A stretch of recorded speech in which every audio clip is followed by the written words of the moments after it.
Right now at 5, firefighters respond to a house engulfed in flames in Joplin. And we've got another sunny day across the area, but our summer-like temperatures are making a return. We'll take a look at your forecast coming up. Plus, the KBI returns all things seized from a raid on a Marion, Kansas newspaper. The 4 states' most watched news starts now. Good morning, 4 states, and thank you, Chris. You're welcome. Appreciate that. It's almost Friday. Yes, it is. We got some great news for you guys this morning.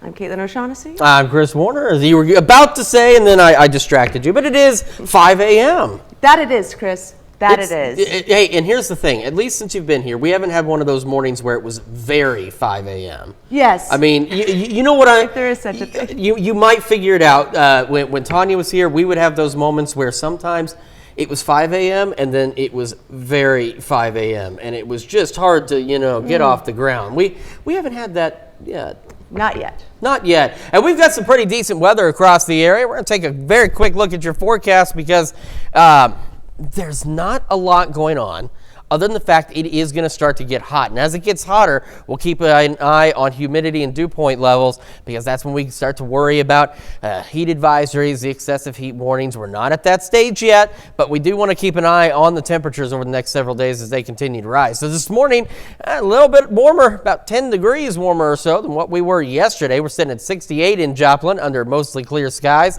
Taking a look at temperatures around the region, we got mid-60s for the most part, 66 in Lamar, Nevada, Fort Scott, Chanute, 65, Iola, Neodesha, Chatopa, 66 as well as in Miami, and 65 Neosho, a little cooler out to the east here, 62 Monette, 61 in Cassville. And as we get our morning started, we're going to warm up a little bit more. So if you recall, yesterday morning, by late morning, we were looking at the low 70s. Now we're looking at the upper 70s under mostly clear skies. As we head into the afternoon, highs today, warmer again, upper 80s, maybe some low 90s. So we're getting to be right about average, but it is a bit hotter than where we have been under these partly cloudy skies. We are going to see temperatures continue to rise. We'll have another full look at your forecast here in just a few more minutes. Caitlin? Thanks, Chris. Well, firefighters fight a blaze that spread quickly through a small house in Joplin. Calls of a structure fire came into Joplin 911 around 9:40 p.m. at 1209 South Iowa Street. Joplin Fire Police and MET ambulance responded. Upon arrival, Joplin saw the blaze from the rear end of a single-story structure. The department utilized a defensive attack due to the fact that the fire spread so quickly through the structure. The house was found to be empty upon initial search of it, and this is a developing story. We'll have more information as it becomes available on our website at KOAM News. A tragedy in Wichita, Kansas. An elementary school student is dead after she was hit by a bus. Police say the 8-year-old girl was waiting for her school bus when she darted out between 2 cars and was hit by a different bus coming through the neighborhood. If you're a parent or even have these conversations with your children that we're going to have increased activity with the buses on the roads now that school's begun, and just in general to have those discussions with your children about entering the roadway at any time. The girl's name has not yet been released. The accident is under investigation. Kansas Governor Laura Kelly announced yesterday that an additional $1 million will go towards efforts to combat the effects of the ongoing drought. This amount is in addition to the $3.5 million distributed each year for similar conservation efforts. The funds will go towards erosion reduction, promotion of water conservation, and to mitigate the effects of the ongoing drought. This additional funding comes as the U.S. Department of Agriculture projects that the wheat harvest will be 122 million bushels short of the state's 330 million bushel average. As a new school year approaches, the 4 states area, like much of the country, is dealing with a shortage of school bus drivers. We spoke to the Carl Junction and Pittsburgh school districts. While they were able to fill all the full-time driver positions for the fall semester, they're having a hard time hiring for substitute positions. The local school districts are not alone. According to USA Today, a survey conducted by Hop Skip Drive shows that 92% of education and transportation leaders report their operations are constrained by the driver shortages. As the school year approaches, officials are concerned about unexpected but not unfamiliar situations. Right now, the first day, I will probably be driving a bus. Our mechanics can both drive, so we do our best to get as many routes as as we can get out there. I don't see us having a problem the first day, just because everybody should be here. Times where teachers are, for example, finished with their class day and they may be going to an activity anyway, or a coach. We can use those as a bus driver to and from that location if they're going, and it also gives them the opportunity to maybe have a little bit more spending money. Both school districts are taking applications for substitute bus drivers. They also support the chosen candidates with paid training. For more information, go to our website at koamnewsnow.com. And the Kansas Bureau of Investigation is returning all items seized during a police raid of the Marion Record newspaper office. In a news release yesterday, the KBI said it has taken over the investigation into whether an employee of the newspaper committed any crimes while gathering information. But the KBI says its investigation will proceed without examining the confiscated material. The Marion County Attorney's Office said it's determined there was no sufficient evidence of wrongdoing to justify the police search of the newspaper office. The newspaper contends Friday's police raid was illegal. Some supporters of the newspaper worry the search could have a chilling impact on a news outlet's ability to protect sources and hinder investigative reporting. The executive director of the Kansas Press Association says the raid could ultimately hurt the public. I know that people think, oh gosh, a journalist can roll their eyes at this situation, but this is not a Republican-Democrat issue. This is if you value limiting government overreach and the public's right to know and transparency, you should be behind this. I can guarantee you that this raid has already prevented scores of news stories from getting out to the public, because they figure if a small town in Kansas can't keep its confidential sources from the police who raid it, what's to protect any news outlet? Despite the raid, the Record is still publishing and says it's even received calls from more subscribers after gaining national coverage. And just 5 days after this police raid at the Marion County, Kansas newspaper's office, people are looking to get their hands on the new edition of the paper. The front page providing a snippet of what's happened this past week. Although, as the paper and its employees get their property back, the situation is far from over. Reporter Sean Lodging has the latest developments and how the paper's owner is responding. It's out. After working until well after 5 this morning. The staff of the Marion County Record getting their paper into the hands of the public. That's far from the only thing making the paper's owner, Eric Meyer, happy this Wednesday. Oh, we're celebrating. We have been celebrating. We started celebrating last night. As the paper was on the printer, Eric says he learned Wednesday morning the Marion County attorney had pulled the search warrant and the paper and the staff will get their property back. In a statement, the county attorney says insufficient evidence exists to establish a legal sufficient nexus between the alleged crime and the place of search and the items seized. The paper's attorney taking custody of those items. Our attorney has announced that he is asked that it will be forensically examined. They've told him that nothing was ever looked at on it, but that the forensic examination would be done to make sure that nothing was. Last Friday, Marion police raided the paper's office and the home of its owner, which the paper's attorney and journalism and First Amendment organizations have called illegal. Police claim that the paper allegedly illegally obtained and used personal information about a Marion business owner. The document, by the way, that they were supposedly looking for was sitting on my desk about 30 inches from the computer they took. They left it there. People continue to rally behind the paper. Mick McGuire came from Emporia to pick up his first issue after subscribing following Friday's raid. I'm glad that this has reached national and even international attention, because the United States needs to be that beacon of where the freedom of the press really is. For Eric, this changes nothing for how he does his job, as what happened is far from closed. Found a few topics that we want to investigate further as a result of this. Some news media advocates had expressed concern that the police raid could have a chilling impact on a news outlet's ability to protect sources and hinder investigative reporting. That's a look at this morning's top stories and weather in our first 7 minutes.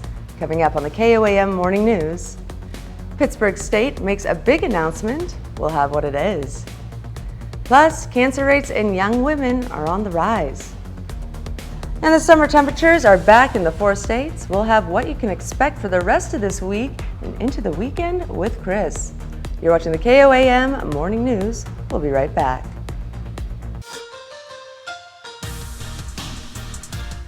Well, yesterday was a historic day for Pittsburg State. The university announces for the first time in 32 years its athletic program is expanding to include a new varsity team.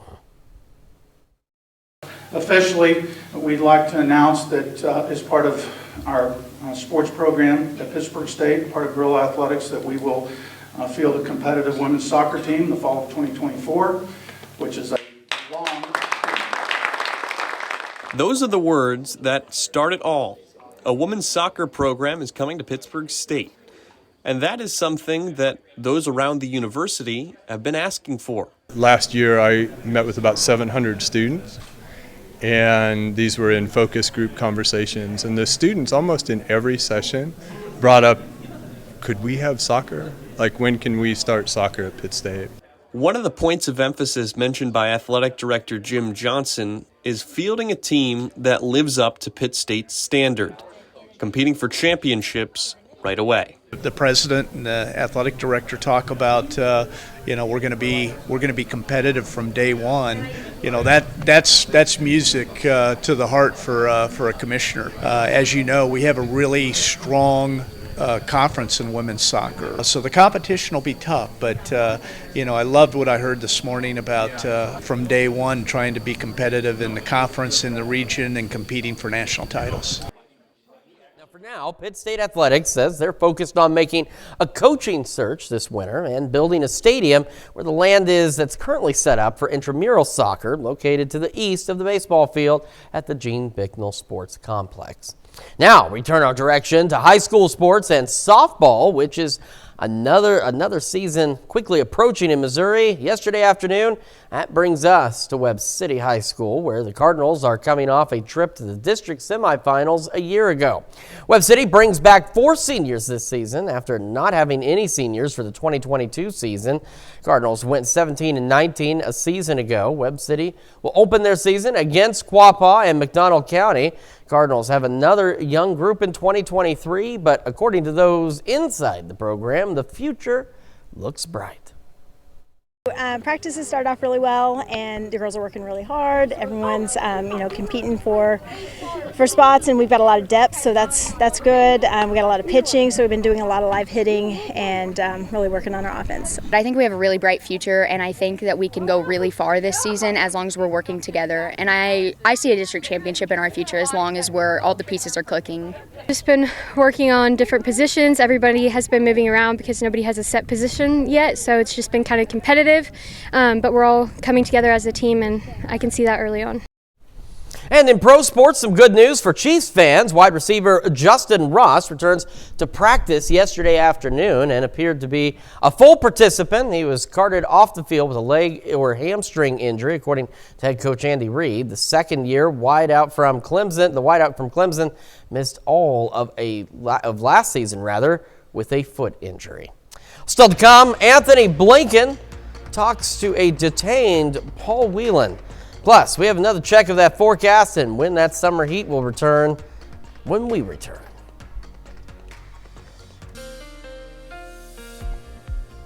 Welcome back to the KOAM Morning News. Coming up now on 5/19 on this Thursday morning. Only one more day until Friday, and then we head into the weekend. And unfortunately, while it's going to be dry, it's also going to be very hot out there as well. Live look at the MoDOT camera at US 60 and Missouri 59 in Neosho, looking back to the east toward Lusk Drive. And as you can see, we're doing all right. And we're doing fine from the MoDOT camera at 20th and Rangeline in Joplin, looking off to the south. And we'll take it across state lines to Kansas, to the KDOT camera at 69 East 520th Avenue. And we are looking great. Now, I know you're like, man, look at these cameras. They're relatively bland right now. They're just showing us that it is a pretty decent start to the morning, but keep in mind, when it comes to wintertime, if we start getting snowfall, we'll be able to warn you about the roads well in advance of your morning commute and give you a good reason to just stay home when it snows. But we are obviously far away from any snow in the 4 states because we are sitting at 68 degrees in Joplin under mostly clear skies. We're roughly 10 degrees warmer this morning than where we started yesterday. We've got mid-60s out there.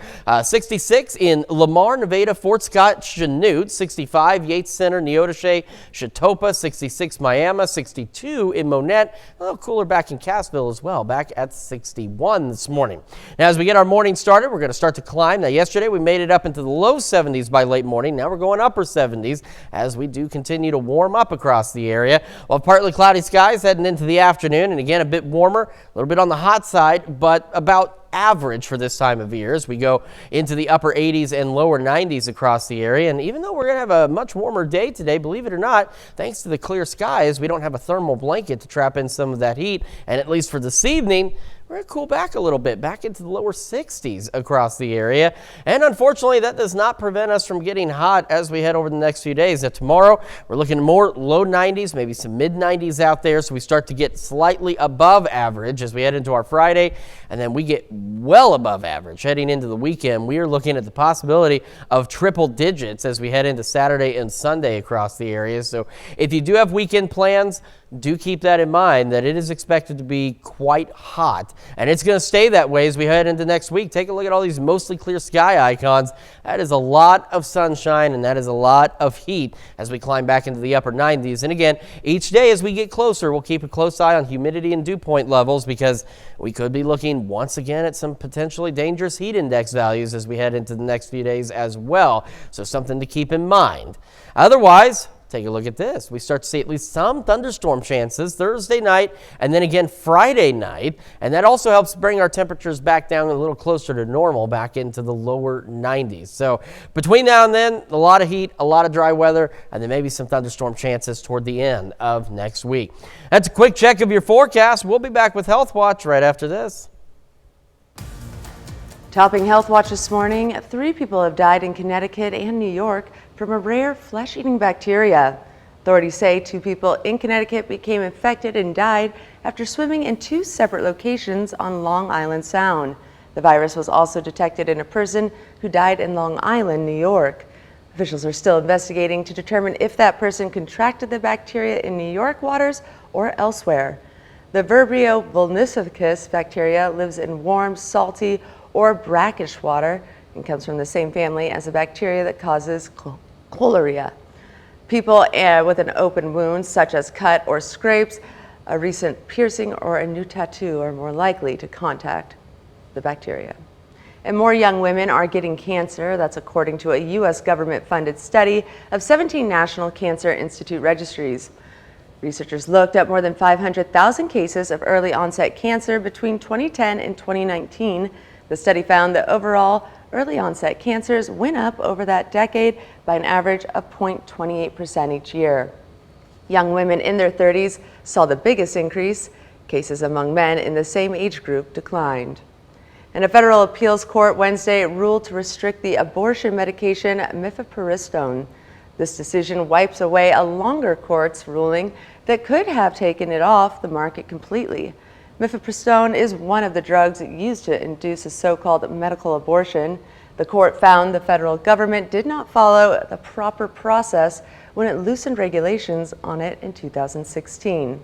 Specifically, it was not lawful to allow the drug to be taken later in pregnancy, mailed directly to patients, or prescribed by healthcare workers other than doctors. And Mercy is partnering with Concert Health to provide more accessible behavioral mental treatment. KOAM's Amber Jenkins talks with a nurse practitioner about how the partnership is impacting the community. To combat the lack of mental health access in the community, Mercy is collaborating with Concert Health to build a model for individuals to receive the care they need while giving primary care providers an avenue to expand services. Because patients, they've often waited months or years before they seek treatment because there's been a stigma, and when they finally seek treatment, they can't wait another several months or a year to seek treatment. They need some help now, and so we've started prescribing straight out of family medicine to help these patients. Allowing nurse practitioners and other advanced practice providers to prescribe behavioral health treatment cuts back on wait times and frees up appointments. Thanks to the collaborative care model, Mercy onboard times are shorter. And usually we get them onboarded within 24 to 48 hours, which is unheard of in the behavioral health field. Again, it takes months and sometimes years to get into counseling. With easier access, shorter wait times, and faster onboarding, finding quality care for behavioral health can happen at home. A large amount of patients are getting therapy where they wouldn't have gotten therapy before, simply because if they have a busy life and they don't have time to go outside and seek services, but they can take a phone call at home, or maybe they have a lot of children and they don't have anyone to provide babysitting services for them, but they can just step into the other room and receive a phone call and get therapy. There's always been stigma around mental health and getting treatment for it, but by adding accessibility for the treatment through already established relationships, it makes the stigma weigh a little lighter. Number one, people are comfortable with their primary care provider, and they often will be scared to move to see someone that they haven't seen before. They already have a relationship with their primary care. They trust them, they know us, we know them, and so they are more open to asking for help. Reporting in Joplin, Amber Jenkins, KOAM News.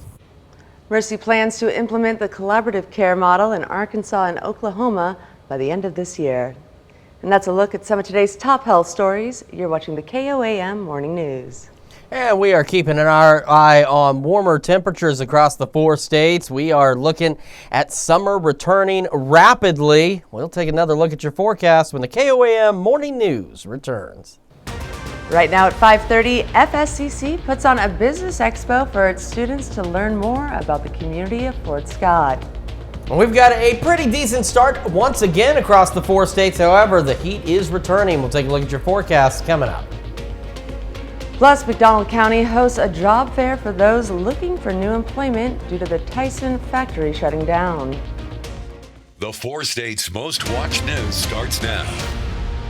Good morning, 4 states, and welcome to the KOAM Morning News. The time now is 5:31 a.m. I'm Caitlin O'Shaughnessy. I'm Chris Warner. So it's not a bad start once again across the area. It's lovely. Yes. It's a beautiful start out there. However, as we mentioned the last couple of days, our summer heat does begin to return. Now, right now, again, we're about 10 degrees-ish warmer than where we were yesterday morning. Taking a look outside, 7th and Range Line, you can see it is dark, but I assure you, we've got mostly clear skies and whatever that is.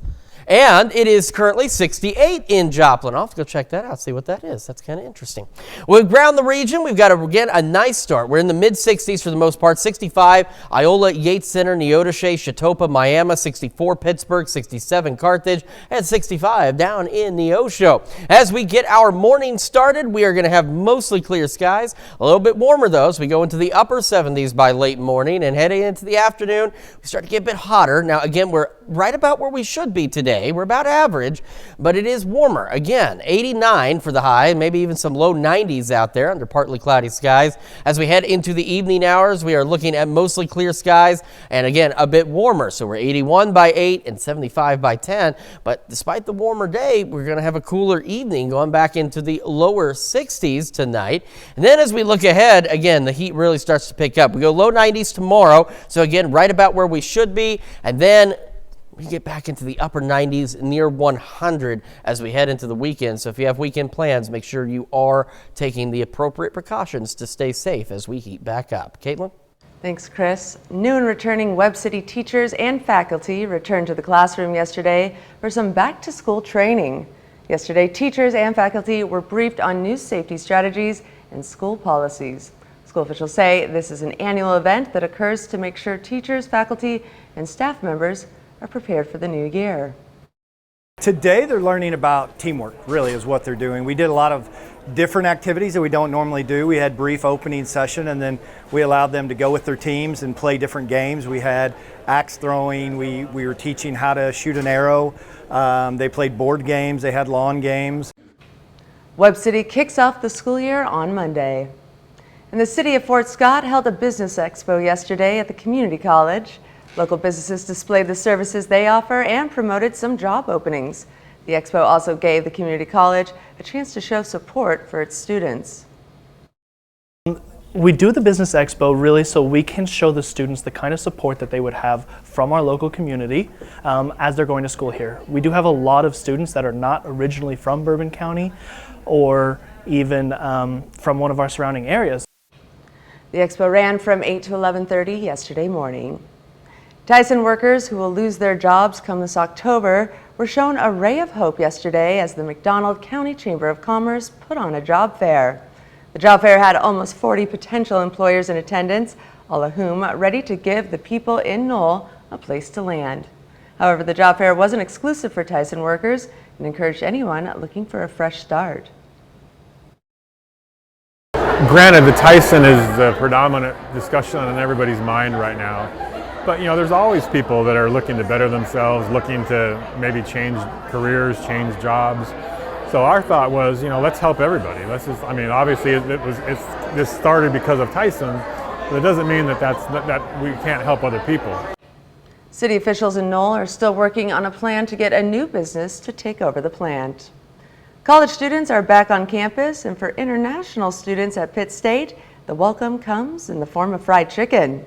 Students were brought to Trinity Baptist Church, where they were invited to mingle with other students and served a free meal. KOAM's Anthony Saviallo got the chance to talk with a few students and get a look into how they feel studying in the U.S. What's your name? My name's Agawin. Where are you from? I'm from Nepal. You're from Nepal? Yeah. Okay.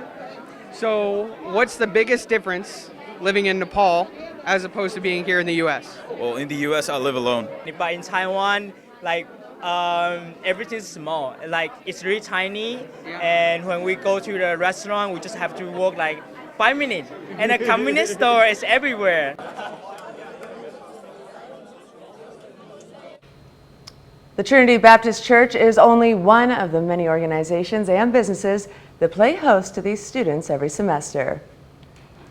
There's a new internet service provider in Nevada, Missouri. Yesterday, FastWire Broadband held a ribbon cutting to launch their service. Officials say it'll help bring Nevada fast, reliable internet. So Nevada, Vernon County is such a rural community. We haven't had something like this, really had the opportunity to grow that. And so this I think will be something that will extend people's businesses, extend people's communication to bigger cities, just help everybody in the community. FastWire provides internet to other locations in Missouri, Nebraska, Louisiana, and Alabama. The Southwest Missouri Democrats held a town hall to discuss labor issues. The keynote speaker was Liz Wirtz from Missouri Jobs with Justice. Some of the topics discussed were increasing the minimum wage and mandating sick leave. The right of workers to earn paid time off, as well as an incremental increase in the minimum wage in Missouri. This is an issue that's very important in our area in particular, because while Southwest Missouri doesn't see the rise that you see in the East Coast or the West Coast, prices have gone up, rent has gone up, wages have not kept pace, and it's very difficult for folks to make ends meet here. The town hall happened at the Community Service Center of Joplin. And that's a look at our top news stories coming up this half hour on the KOAM Morning News. An art gallery puts on a unique show where the works are by former prisoners. Plus, North Korea speaks about why an American soldier crossed into its country. We'll have the latest. You're watching the KOAM Morning News. We'll be right back, but first, here's a live look from downtown Joplin as Third Thursday is tonight.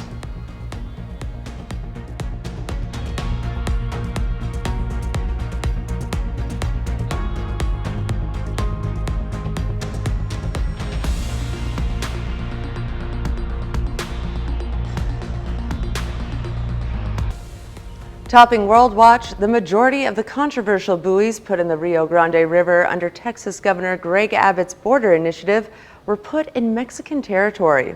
That's according to a federal court filing. It included a survey from the International Boundary and Water Commission, which found that about 80% of the buoys are in Mexican territory. Texas has previously claimed constitutional authority over deploying the buoys. The U.S. and Mexico are now in discussions on how to proceed. The Department of Justice filed a suit against Texas last month, demanding the removal of the border barriers and blocking future floating barrier construction.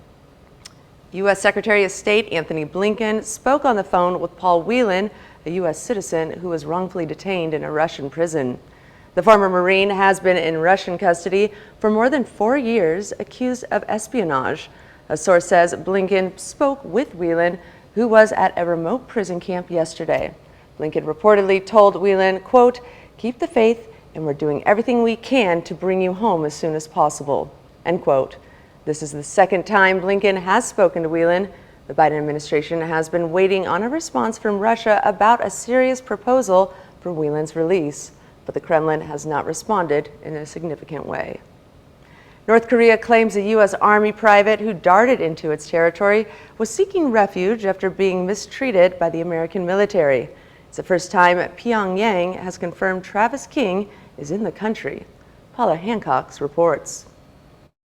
North Korea claims racism in the US military was the reason US private Travis King crossed into its territory, adding he was seeking refuge in North Korea or a third country. 1 month ago, King ran across the military demarcation line during a civilian tour of the demilitarized zone. Nothing had been heard from him since. Pyongyang, finally breaking its silence on the incident, claims King confessed that he, quote, harboured ill feeling against inhuman maltreatment and racial discrimination within the US Army. A US defense official said they could not verify King's alleged comments, and the focus remains on bringing him home safely. King ran across the border at the Joint Security Area, a heavily guarded area. US and South Korean soldiers were unable to stop him.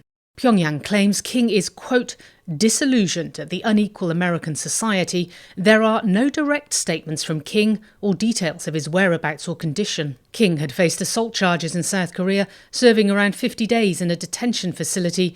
The army says he would have faced further charges if he had returned to the US as planned. The day before he crossed into North Korea, King was taken to Incheon Airport by a military escort, but did not board the plane, claiming a lost passport to airport officials who escorted him back to departures. Get my son home. King's mother, through a family spokesperson, is asking Pyongyang to treat her son, quote, humanely, asking for a phone call with him. Contact Pyongyang has not allowed with previous US detainees. King's family has told CNN they feel helpless. Or let me go get him, because I'm his big sister at this point. Or let me go get him, because I'm his uncle. And 2 drunk Americans spent the night at the Eiffel Tower illegally. The Paris prosecutor's office says the men were discovered Monday morning by security. They were allegedly intoxicated and had fallen asleep after their Sunday tour. The operator of the tower is planning to press charges. Prosecutors say no damage was found. They dismissed the fine for trespassing on a historic or cultural site. And there was free money for some customers of one of Ireland's largest banks Tuesday. A glitch in the Bank of Ireland's app and website allowed customers to withdraw more than $1,000, even if it wasn't in their accounts. People lined up at the ATMs trying to exploit the glitch before it was corrected.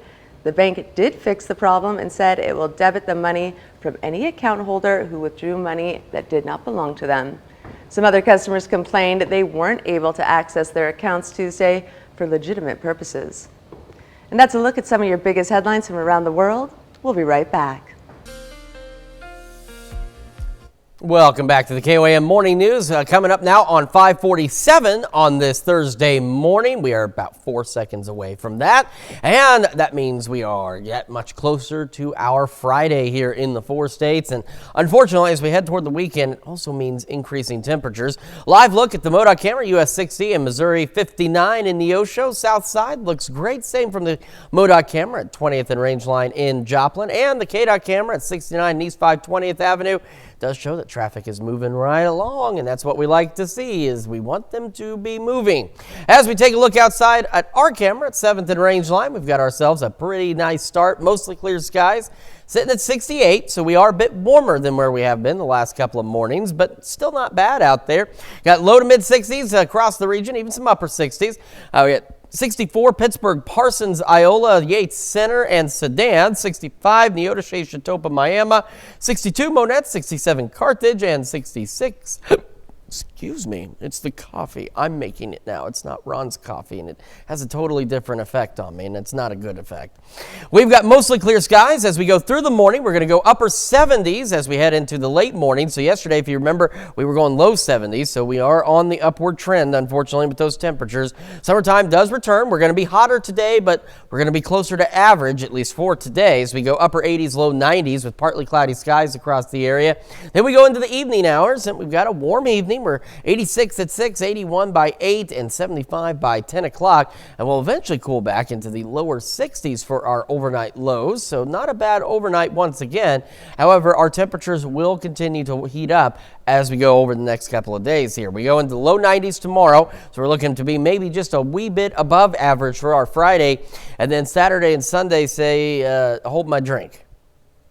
We're going to show you what above average is as we get into the upper 90s, close to 100 degrees Saturday and Sunday. So if you have weekend plans, if you got a festival you're going to, anything going on, you make sure you're staying hydrated out there because, again, these are just the air temperatures. It's not factoring in any humidity out there that could lead to some heat index values into the lower 100s. The good news is, at least right now, we're not looking at excessive heat index values, but still, it's going to be unpleasant over the next several days. We're going to hold on to the mid to upper 90s as we head into the start of the next week. And as we head toward the end of the next week, we cool back just a little bit, still above average, but at least we've got some isolated thunderstorm chances Thursday evening and Friday evening across the area. And that does help kick our temperatures back into the lower 90s as we head into next weekend. So again, hot today, closer to average, little above average Friday, and then we really start to heat up as we head into the weekend and the next work week across the region. So a lot to keep an eye on in terms of temperatures, and then eventually we will get back to at least some thunderstorm chances.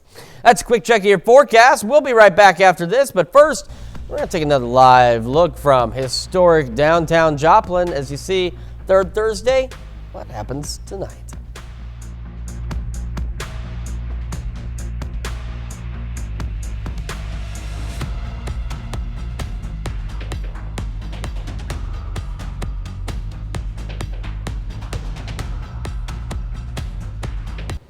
Imagine this, you're at an art gallery, you see some really cool poems and photographs there. That's what one art exhibit is, but its artists are people you might not expect. Derek James has the story. In the corner of 8th and Hennepin, a display of heartfelt poetry and photography. Tell me what you see when you see this exhibit. I see friends, I see family, I see people who I've struggled with. A diverse group of people. All walks of lives, all genders, all races. But there is a common thread. We have that experience with the criminal legal system. Antonio Williams spent 14 years incarcerated in Rush City Prison. Every year spent in prison is like a chapter ripped from the best book ever written. Even after you're released, pieces of your life's story are missing. This poem about the last 3 years on the outside. But the colors of love are duller. The texture of affection doesn't soothe the same. Williams is among those featured in this exhibit on the Hennepin Theater Trust's Sidewalk Gallery. There's a real strong marriage between social justice, social service agencies, and the arts because there's an expression of what needs to be shared, whether it be the thoughts, the feelings, and the wants of a community. The project is a collaboration between the Minnesota Prison Writing Workshop and We Are All Criminals, with the support of several other nonprofits, including the Waiting Room podcast with Nadine Graves. That there are people that are in the system, outside of the system, coming home that want to take that mic back and change that narrative and change the story that's being told about them. Graves experienced it firsthand. A difficult childhood led to a criminal record at a young age. I ended up leaving the state of Minnesota to be in an environment where I wasn't constantly reminded of my criminal record. Went to college, did extremely well, studied sociology and criminal justice at an HBCU, and came back to Minnesota, was able to show the courts that I had rehabilitated myself through having access and resources and tools. The harm that I caused, now that is who I am. The system has told us that that is who we are as people, and it is not true. I'm a father. I'm someone who cares deeply about my community. I'm a homeowner. Graves and Williams hope telling their stories will achieve change in the system and how we think about those in it. To not be shackled by their criminal record or their past. They're no different from our fathers, from our brothers, our sisters, our children. These are our people. And I see them. Definitely a very cool exhibit. We'll be right back. In contrast to the delighted audience in front of their enclosure, the two little Sumatran tiger cubs were not too enthusiastic about their first public outing at the Frankfurt Zoo on Wednesday, when medical checkups and vaccinations were carried out on them. The two male tiger cubs, called Raja and Rimbo, were born on June 20th. the first offspring of their kind for 10 years. But visitors had to wait to catch a glance at them as their enclosure was temporarily closed to the public to allow mother and cubs some time to bond. Video posted by Point Defiance Zoo and Aquarium in Tacoma, Washington on August 16th shows a baby penguin named Regina working on her swimming skills under the watchful eye of a zookeeper. The penguin chick, named after Mean Girls' main character, Regina George, was born in June to parents orange and yellow, the zoo said. Okay, orange and yellow. They give the baby a unique name, but the parents are named orange and yellow. Why didn't I think about that when naming the kids? I think there would have been a much simpler way to identify them by just naming them after colors. All right. Well, today is named yellow because we'll see more sunshine across the region. We are going to be hotter as well as we go into the upper 70s as we head into the late morning hours. We are looking at highs today closer to average but hotter, upper 80s, lower 90s. And as we head into the evening, we're going to cool back into the lower 60s ahead of reaching near triple digits Saturday and Sunday. So low 90s Friday, upper 90s Saturday, Sunday, and we hang on to the upper 90s as we kick off the next work week. We'll be back with another hour of the orange morning news when we come back. Right now at 6, firefighters fight a blaze that spread quickly through a small house in Joplin. And our temperatures are beginning to heat up across the area as summer makes its return. We'll take a look at your forecast coming up. Plus, an area healthcare provider introduces an innovative approach to outpatient care they say makes for a better patient experience. The 4 states' most watched news starts now. Good morning, 4 states, and welcome to the KOAM Morning News. The time now is 6 a.m. I'm Caitlin O'Shaughnessy. I'm Chris Warner. So we've got a pretty decent start across the area. Yep. A little bit warmer than where we were yesterday, but still not bad. Unfortunately, summer has made a return, and it's going to start to heat up starting today. We are in the upper 60s in Joplin, as you can see, sitting at 67. But as you can also see, we've got clear skies out there, so an absolutely beautiful start to our day. And around the area, again, really good temperatures, at least to get the day underway. We're at 64 in Iola, 66 in Fort Scott, Nevada, 64 as well in Pittsburgh, 63 Parsons, 65 Chetopa, 65 Miami, 64 Neosho. So as you can see, a smattering of right around the mid-60s across the region. Now, as we go through the morning, we're going to be a bit warmer. Yesterday morning, we were looking at low 70s by late morning. This morning, we are looking at upper 70s under mostly clear skies, and that is ahead of a return to at least 1 or 2 days of average temperatures around the area. As we go upper 80s, low 90s across the region. Could see a few extra clouds this afternoon, so we're going to go partly cloudy. And then as we head into the evening, we're going to clear right back out. We've got a beautiful evening, a bit warmer, of course. We go 81 by 8, 75 by 10, and we're going to cool back down, though, tonight, back into the lower 60s. However, it's going to start to heat up. Now, tomorrow is only a bit above average. It's still pretty close as we go low 90s. However, Saturday, Sunday, Monday, Tuesday, Wednesday, yeah, they're well above average. As we go upper 90s, look at Saturday and Sunday, both days close to the triple digits. So if you've got anything going on this weekend, make sure you're staying hydrated. Make sure you're taking precautions out there because it's going to be hot, and it's going to remain that way as we head into the upcoming work week. Caitlin? Thanks, Chris. Well, firefighters fight a blaze that spread quickly through a small house in Joplin. Calls of a structure fire came into Joplin 911 around 9:40 p.m. at 1209 South Iowa Street. Joplin Fire, Police, and METS ambulance responded. Upon arrival, Joplin saw fire and the blaze from the rear end of a single-story structure. The department utilized a defensive attack due to the fact that the fire spread so quickly through the structure. The house was found to be empty upon initial search of it. This is a developing story, and we'll have more information as it becomes available on our website at KOAMnewsnow.com. A tragedy in Wichita, Kansas. An elementary school student is dead after she was hit by a bus. Police say the 8-year-old girl was waiting for her school bus when she darted out between 2 cars and was hit by a different bus coming through the neighborhood. If you're a parent or even have these conversations with your children that we're going to have increased activity with the buses on the roads now that school's begun, and just in general to have those discussions with your children about entering the roadway at any time and to be safe about it. The girl's name has not yet been released. The accident is under investigation. Kansas Governor Laura Kelly announced yesterday that an additional $1 million will go towards efforts to combat the effects of the ongoing drought. This is in addition to the $3.5 million distributed each year for similar conservation efforts. The funds will go towards erosion reduction, promotion of water conservation, and to mitigate the effects of the ongoing drought. This additional funding comes as the U.S. Department of Agriculture projects that the wheat harvest will be 122 million bushels short of the state's 330 million bushel average.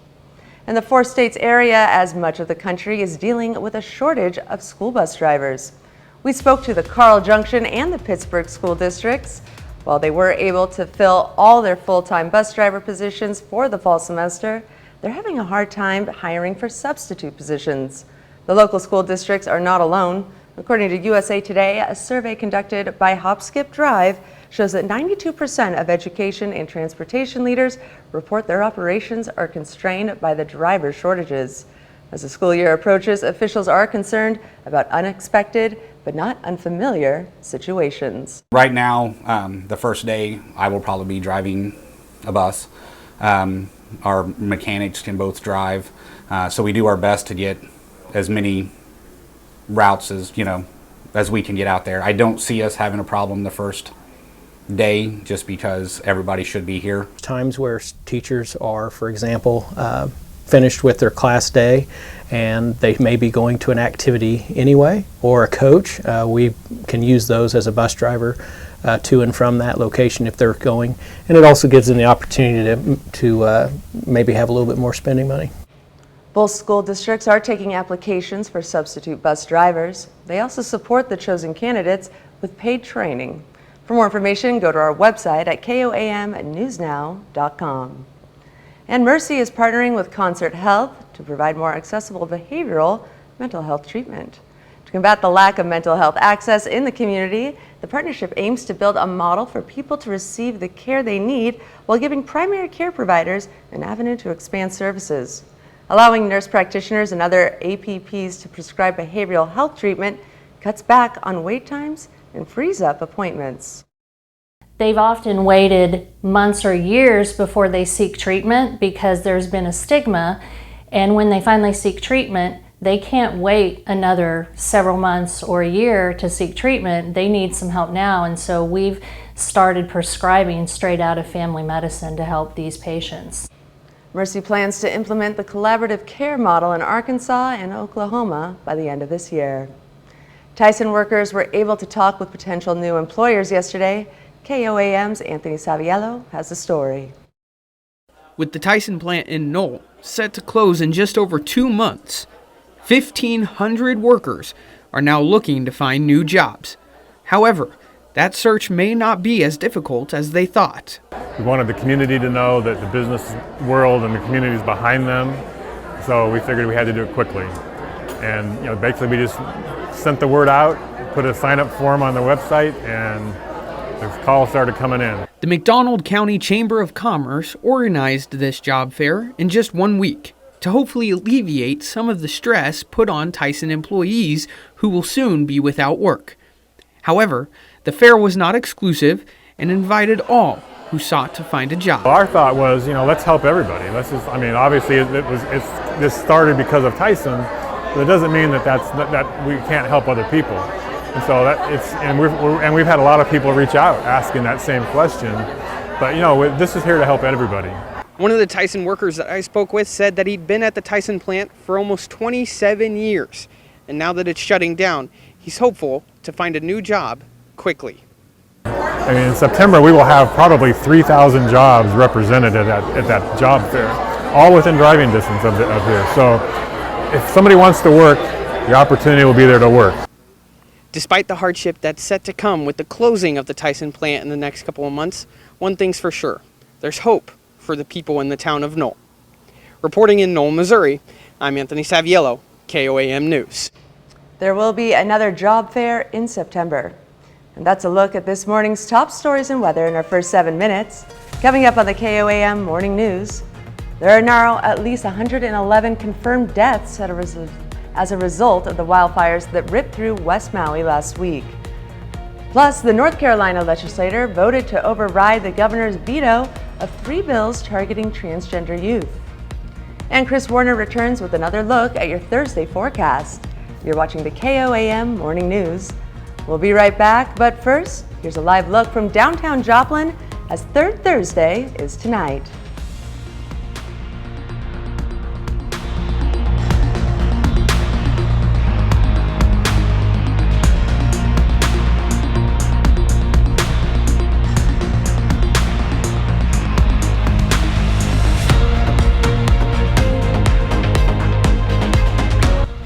Topping Nation Watch this morning, National Security Advisor Jake Sullivan says federal agencies need to do more to strengthen their cybersecurity.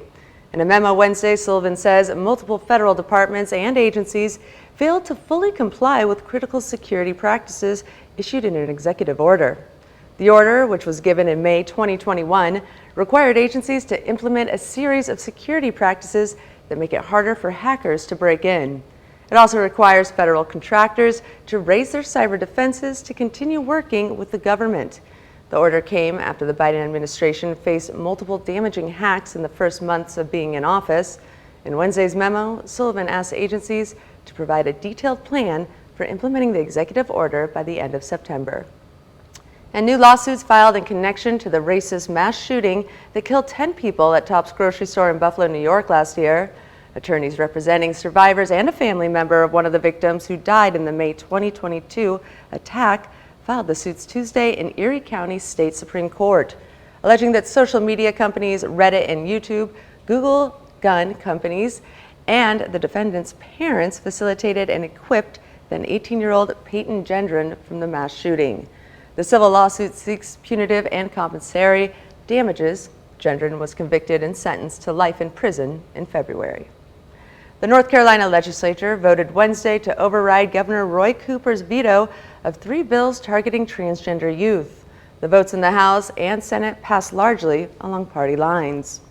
The legislation prohibits medical professionals from providing gender-affirming care to minors, even if they have parental consent. If a doctor breaks the law, the bill calls for their medical license to be revoked. However, minors may continue receiving care if they began treatment before August 1st and their doctors deem it medically necessary and their parents consent. Other bills also restrict how gender identity can be discussed in schools and prohibits transgender athletes from competing on girls' sports teams. The law takes effect immediately. There are now at least 111 confirmed deaths as a result of the wildfires that ripped through West Maui last week. County officials are now facing tough questions over what they could have done to warn residents and save lives. CBS News' Donna Backus is on the island where more survivors are getting their first look at what's left of their homes. Do you regret not sounding the sirens? I do not. Maui officials on the defensive as questions grow over why sirens weren't used to warn residents last week when the deadly wildfire swept in. Had we sounded the siren that night, we're afraid that people would have gone malka. And if that was the case, then they would have gone into the fire. The death toll is still climbing as search teams comb through charred debris to find the hundreds who are missing. 38% of the territory has been covered. The capacity is increasing continuously to make sure that we can go to every corner of the disaster site. The Lahaina bypass road is now open so residents can drive home, though some have already made the journey on foot. It's hard to take in, just seeing all this devastation. Makes me cry. Over 20 years I'm staying in my house. President Biden is expected to tour devastated communities and meet with first responders here on Maui Monday. Some residents say they hope his visit calls attention to the need for more aid. I'm very hopeful that him coming in will help expedite a lot of products coming in. Any positive coming our way, we'll take it. Donations continue to pour in, and FEMA officials are encouraging those who have been affected by the wildfires to apply for federal assistance. Danya Backus, CBS News, Maui. South Korea has donated $2 million in aid to the West Maui recovery. Meanwhile, forensic officials have identified the remains of at least 9 victims. The governor says additional experts are being brought in to help identify more victims. And that's a look at some of today's top national stories. Now here's Chris with a look at your forecast. Yeah, we've got ourselves a pretty decent start across the area this morning. However, the summer heat is returning. We'll have another look at your forecast when the KOAM Morning News returns. Welcome back to the KOAM Morning News, 6:18 now on this Thursday morning. And we've got a beautiful sunrise with those clear skies across the four-state area this morning. A wonderful start to the day. Taking a look at the MoDOT camera at US 60, Missouri 59. Again, looking back to the the west along Highway 60 back toward Lusk Drive. And you can see we got clear skies down there and a little darker from the MoDOT camera at 20th and Range Line. Some of that's just because it adjusts for those headlights coming right at it, but otherwise clear skies. And we're looking great, starting to see more daylight from the KDOT camera at 69 and East 520th Avenue. Of course, that's just south of Pittsburgh. And just so you know, that's Centennial just right up there. Our camera, again, 7th and Range Line. Beautiful start to this day. Clear skies, 67 in Joplin. So a little bit warmer than where we have been the last couple of mornings. And we are looking pretty decent around the area. 64 Iola, Pittsburgh, 63 in Parsons, 65 in Chautauqua, Miami, 64 Neosho, and 66 in Carthage as we get our day started. And as our day continues to progress, we've got mostly clear skies and again a bit warmer today, going into the upper 70s by late morning. And then as we head into the afternoon, we're right about average. It's going to be hot, but we're right about average as we go upper 80s, low 90s under partly cloudy skies heading into the afternoon hours. And then we head into our evening, skies clear right back out, and it's a little bit warmer, of course. 86 by 6, 81 at 8, 75 by 10 o'clock, and overnight lows back into the lower 60s under clear skies. Then tomorrow, we're going to go just a little above average before we go really above average across the area. So let's look ahead now. Low 90s tomorrow, partly cloudy skies. So again, just a wee bit above average, almost right where we should be. But then Saturday, Sunday, say, hey, hold on a second, take a look at what we can do. We're going upper 90s near 100. We could even reach 100 as we head into the weekend, and that's not factoring in the humidity. We're not looking at excessive humidity or dew points at this point, which is good, but we could still see heat index values 100, 105 out there. So I know there's a lot of events going on, especially Friday into Saturday, so we need to make sure that we are taking precautions, staying hydrated if you have any outdoor plans as we head through the weekend. And then of course as we head into the next work week as well, as you can see, there's no immediate relief from that heat as we stay upper 90s across the area. We're going to go mid-90s on Thursday, maybe a couple of thunderstorms in the evening hours on our Thursday. We head into Friday, a slightly better chance for some evening thunderstorms and a little bit cooler, still a bit above average, but a little cooler as we fall back into the lower 90s next Friday and Saturday. So again, today and tomorrow, as close to average as we're going to be for a while before we really start to heat up. And again, can't emphasize enough, you've got to make sure you're taking precautions, especially with all the events happening this weekend across the four states. Let's check your forecast. We're going to be back with Health Watch right after this. Topping Health Watch this morning, heading back to school can be stressful for children, especially if they found the previous school year to be challenging. CBS's Donna Backus has details on resources to help parents address these concerns before they turn into some bigger problems. Fifth grader Sophia Schmidt has been dealing with anxiety since she was in kindergarten. Her mother, Megan, says it started affecting her behavior. Retreating from activities that she's always loved to do, wanting to stay closer to myself and my husband. They say therapy helped address it, but once the pandemic hit, Sophia's fears of getting sick made it difficult for her to return to school. Even now, she feels anxious starting a new school year. What are some of the things that kind of worry you or make you a little nervous about going back to school? Meeting new people, and also if my teacher's nice. According to a new survey, 71% of parents say something made the previous school year challenging for their child. Parents identified safety concerns, academics, bullying, and mental health concerns, as well as social connection, as the top concerns that they saw their kids struggling with. Dr. Whitney Ragland Bignall is a pediatric psychologist and associate clinical director for On Our Sleeves, a movement for children's mental health. We have to start having conversations and start to see what they're thinking and feeling, how they thought last year went. To help facilitate those discussions, On Your Sleeves has created resources for parents, which include conversation starters. Megan and Sophia say they've helped. I don't always know the right questions to get to the root. Some suitable questions to ask to try to get there has been very, very helpful. It helps a lot because I feel like I can get it off my mind and help me not worry. And feel less stress with the anticipation of the new school year. Danya Backus, CBS News, Los Angeles. Experts say parents should continue to check in with their child during the school year and problem solve as a family to address issues that arise. Research published in an online issue of Neurology shows only a small percentage of patients with early dementia are eligible for new Alzheimer's drugs. Doctors say chronic health conditions and brain scan abnormalities are the main reason why people don't qualify for and are therefore excluded from the clinical trials. The new monoclonal antibody treatments have received accelerated approval from the FDA. Researchers at the University of Michigan have identified a drug that may help children with a certain type of brain tumor, which until now had no effective treatments. The compound, called ANIC-2001, nearly doubled survival for patients with diffuse midline glioma previously.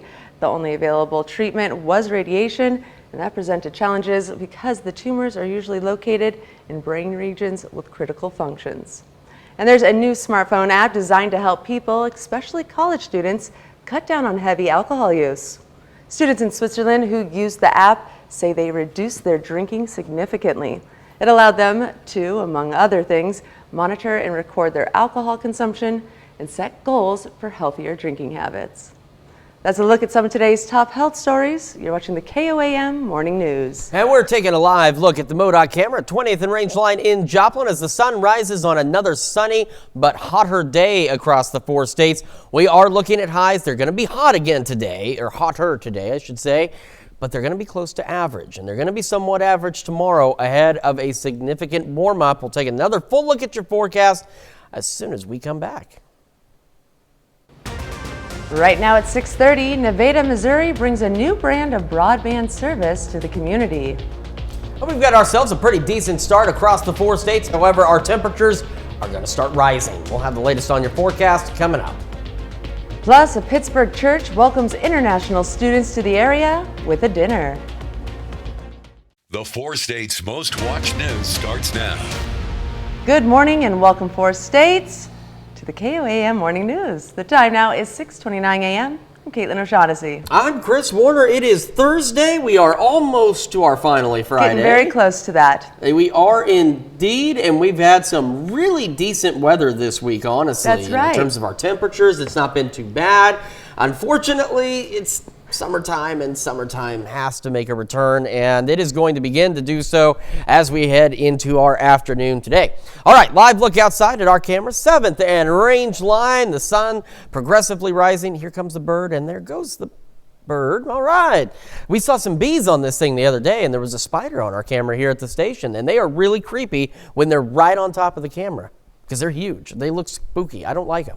We're at 67 in Joplin, so not a bad start to our day. And around the region, again, 60s across the area. We got 64 Yates Center, Iola, 63 Neodesha, Parsons, 64 also in Pittsburgh, 66 Miami, 64 Neosho, 66 Carthage, Lamar, Nevada. So as you can see, we are just hovering right in the 60s. However, take a look at the wind arrows. They're out of the south. Now, they're not gusting or anything right now. We've had some breezy conditions the last couple of days, nothing intense, but you may have noted that the winds have shifted out of the south, and that's what's going to continue to encourage our warm-up over the next several days as we get those southerly winds, that warm southerly breeze, and unfortunately, it's going to make it uncomfortably hot here before too much longer. Today, though, it's going to be hot, but it's going to be about average. We're going to go upper 70s by late morning, maybe a few clouds out there. Could see some partly cloudy skies this afternoon for some of us, and our highs today upper 80s, lower 90s. So again, they're right about where we should be for this time of year. So yeah, I admit it's definitely hot. 90s are hot. That's not a lie, but we're at least close to where we should be. Now, as we head through the evening, of course, because it was warmer during the day, it'll be warmer through the evening. 81 by 8, 75 by 10, and then we're looking at overnight lows back into the lower 60s under mostly clear skies across the area. However, it's going to get hot.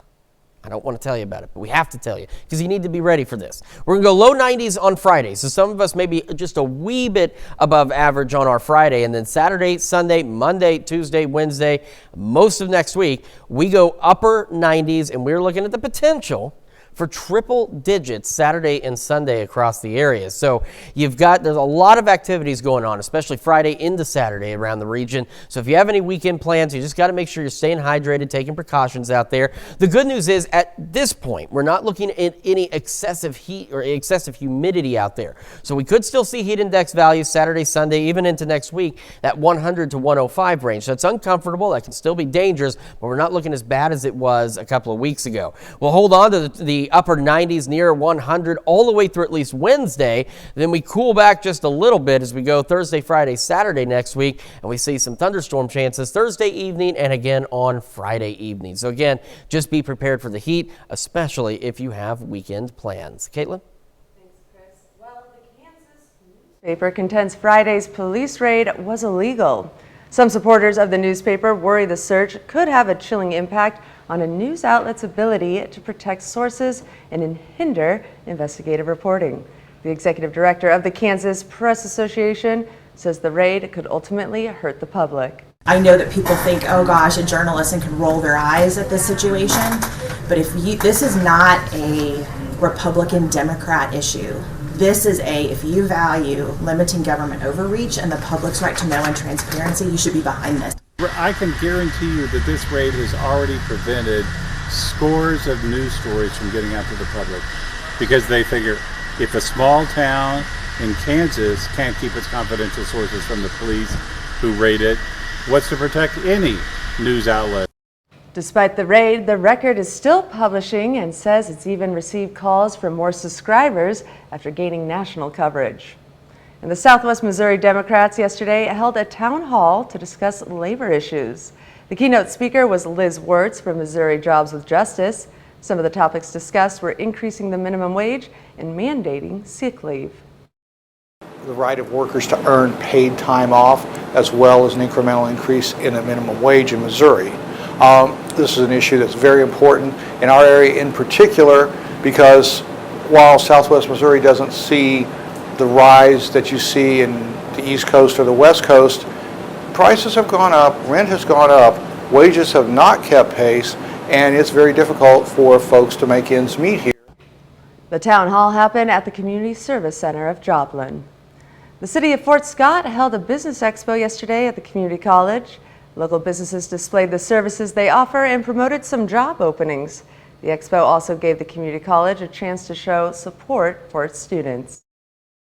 We do the Business Expo really so we can show the students the kind of support that they would have from our local community as they're going to school here. We do have a lot of students that are not originally from Bourbon County or even from one of our surrounding areas. The expo ran from 8 to 11:30 yesterday morning. New and returning Webb City teachers and faculty returned to the classroom yesterday for some back-to-school training. Teachers and faculty were briefed on new safety strategies and school policies, and they say that this is an annual event that occurs to make sure teachers, faculty, and staff members are prepared for the new school year. One of our goals going into this school year is building community, not only in our classrooms, in our schools, in our school district, and in the community as a whole. Trying to promote positivity and just focus on being a positive place for kids to come learn. Webb City kicks off the school year on Monday. College students are back on campus, and for international students at Pitt State, the welcome comes in the form of fried chicken. Students were brought to Trinity Baptist Church, where they were invited to mingle with other students and served a free meal. KOAM's Anthony Saviallo got the chance to talk with a few students and get a look into how they feel studying in the U.S. What's your name? My name's Agawin. Where are you from? I'm from Nepal. You're from Nepal? Yeah. Okay. So what's the biggest difference living in Nepal as opposed to being here in the U.S.? Well, in the U.S., I live alone. But in Taiwan, everything's small. It's really tiny, and when we go to the restaurant, we just have to walk 5 minutes. And a convenience store is everywhere. Is only one of the many organizations and businesses that play host to these students every semester. There's a new internet provider in Nevada, Missouri. Fastwire Broadband held a ribbon cutting yesterday to launch their service. Officials say it'll help bring Nevada fast, reliable internet. So Nevada, Vernon County is such a rural community. We haven't had something like this, really had the opportunity to grow that. And so this will, I think, will be something that will extend people's businesses, extend people's communication to bigger cities, just help everybody in the community. Fastwire provides internet to other locations in Missouri, Nebraska, Louisiana, and Alabama. And that's a look at our top news stories coming up this half hour on the KOAM Morning News. What you need to know about the first autonomous shuttles in California that are now up and running. Plus, as we've been talking about, temperatures are going to heat back up as summer makes a return. We'll take another look at that forecast when we come back. But first, take a look at this. It's a live look from 4th and Main in downtown Joplin ahead of this evening's Third Thursday.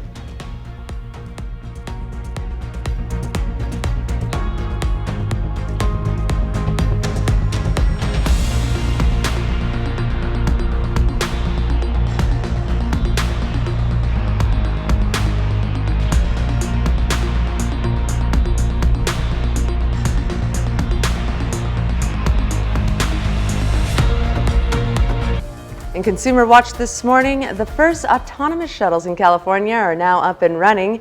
It's part of a pilot program for the area in San Francisco known as Treasure Island. Suzanne Fan reports. Keep an eye out for the shuttle the next time you're on Treasure Island. There's no driver behind the wheel. Instead, it's guided by 8 sensors. One on the right side, one on the left side, 2 in the back. The loop is free and fully electric. The 2 AV shuttles will take passengers to 7 stops on Treasure Island every day from 9 a.m. to 6 p.m. The 9-month-long pilot program gives the community a chance to try out the shuttle. While there's no driver, there will always be an attendant on board, like operator Tony Huerta. We're heading out from Shipshape onto 13. The idea is just to gather feedback, to see how it performs. We're going to be documenting it and reporting out not only how the operations go, but also what the public reactions are, both of riders and non-riders. SF resident Tim Molinari decided to check out the driverless shuttle today. As a resident of San Francisco, I'm not feeling very comfortable about the autonomous vehicles, but wait and see what happens. We caught up with him after the test ride. Very nice, very smooth, had no problems. Top speed is 12 miles per hour. If there are ever any issues on the loop, the shuttle attendant takes over. They come to a stop sign, he takes over.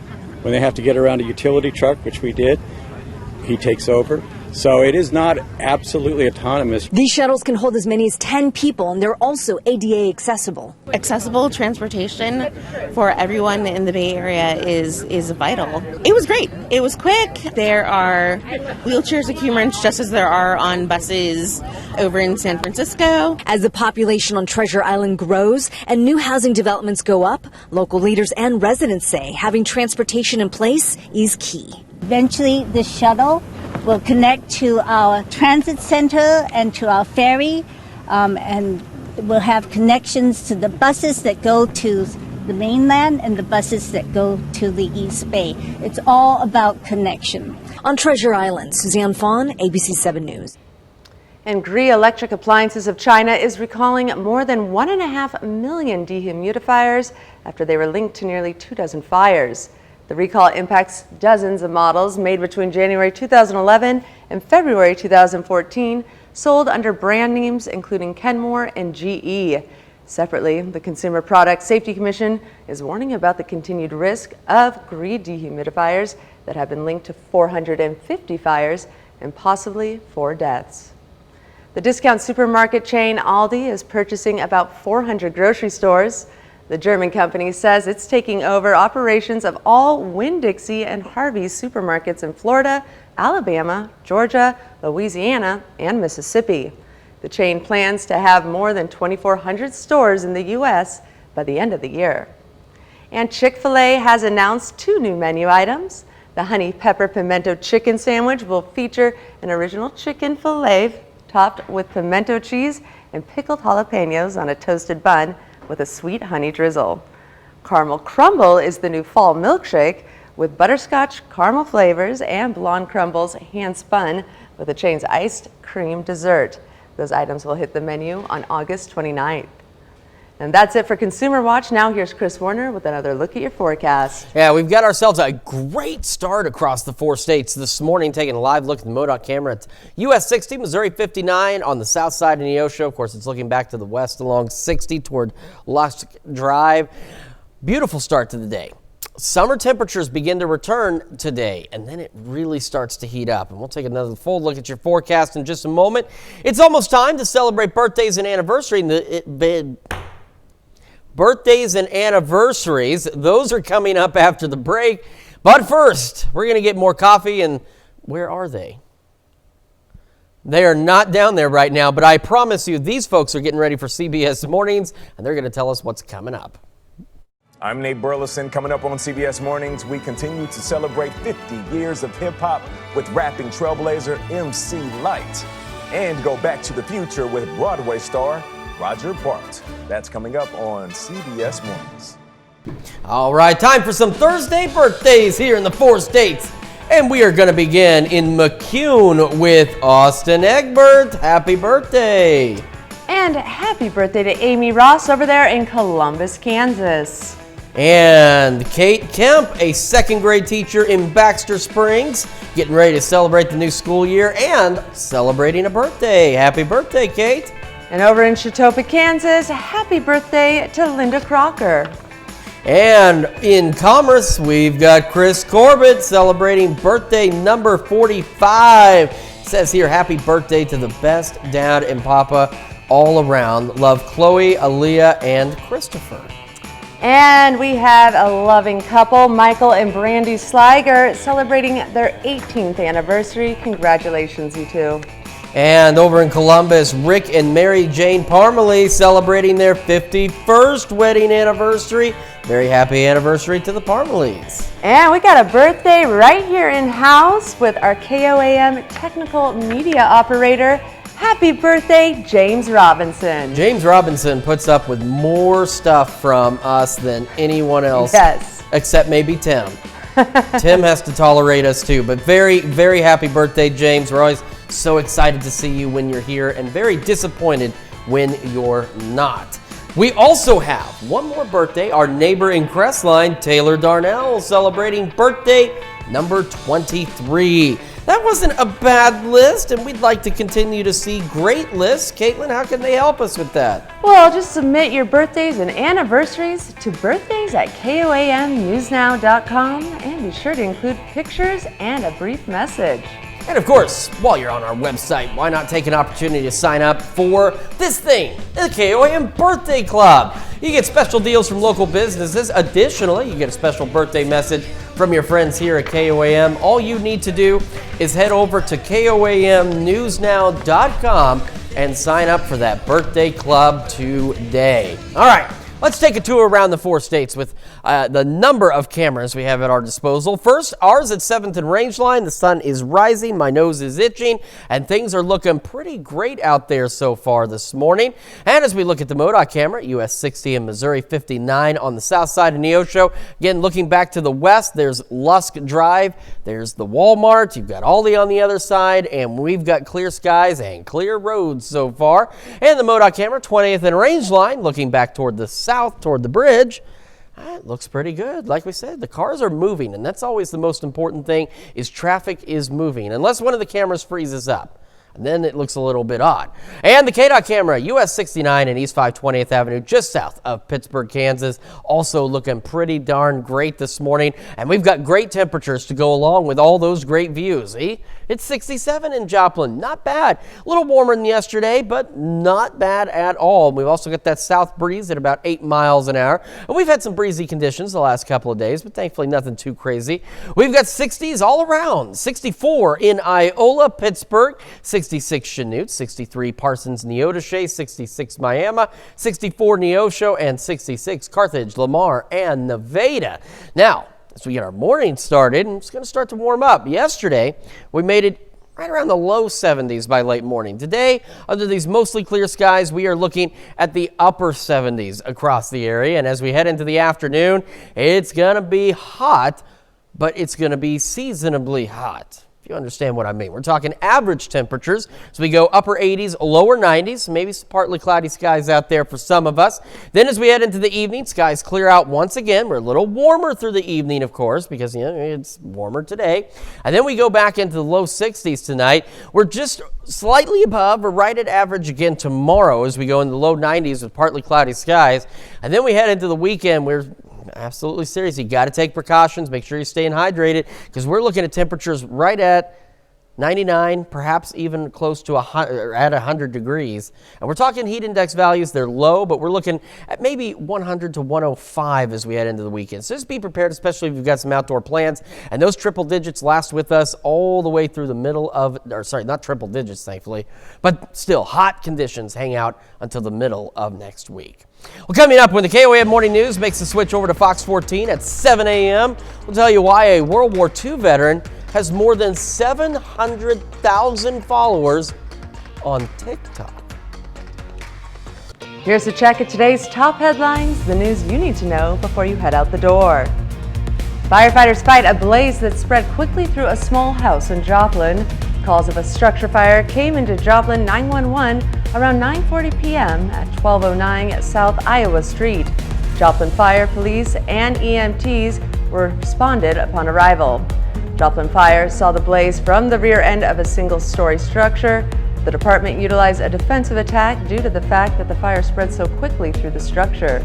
The house was found empty upon initial search of it. In a tragedy in Wichita, Kansas, an elementary school student is dead after she was hit by a bus. Police say the 8-year-old girl was waiting for her school bus when she darted out between two cars and was hit by a different bus coming through the neighborhood. Kansas Governor Laura Kelly announced yesterday that an additional $1 million will go towards efforts to combat the effects of the ongoing drought. This amount is in addition to the $3.5 million distributed each year for similar conservation efforts. The funds will go towards erosion reduction, promotion of water conservation, and to mitigate the effects of the ongoing drought.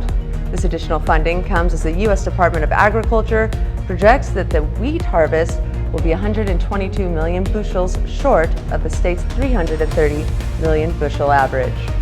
And Tyson workers who will lose their jobs come this October were shown a ray of hope yesterday as the McDonald County Chamber of Commerce put on a job fair. The job fair had almost 40 potential employers in attendance, all of whom ready to give the people in Knoll a place to land. However, the job fair wasn't exclusive for Tyson workers and encouraged anyone looking for a fresh start to attend. City officials in Knoll are planning to still work on a plan to get a new business to take over the plant. And that's a check of today's top headlines, the news you need to know before you head out the door. And as you head out the door, it's a pleasant start, but we are hot today, but average. Highs upper 80s, low 90s. We'll have a fair evening ahead of us, mostly clear skies back into the lower 60s. We'll still be close to average tomorrow as we go into the lower 90s and then well above average as we head into the upcoming weekend. Temperatures right around 100 degrees out there. So just make sure that you are taking precautions this weekend. All right, well, coming up today, stick around because we have Mr. Food. We certainly do, and your morning news continues on KOAM with CBS Mornings. Or you can switch on over with us on Fox 14, where your local morning news continues. This morning, a couple from Newburgh, New York, enjoyed the gender reveal of a lifetime recently. Plus, how travel experts say now is the time to think about the winter and book flights for holiday travel. That's going to wrap it up for us for now. We will see you back here tomorrow morning at 5 a.m. And we'll see you today at noon.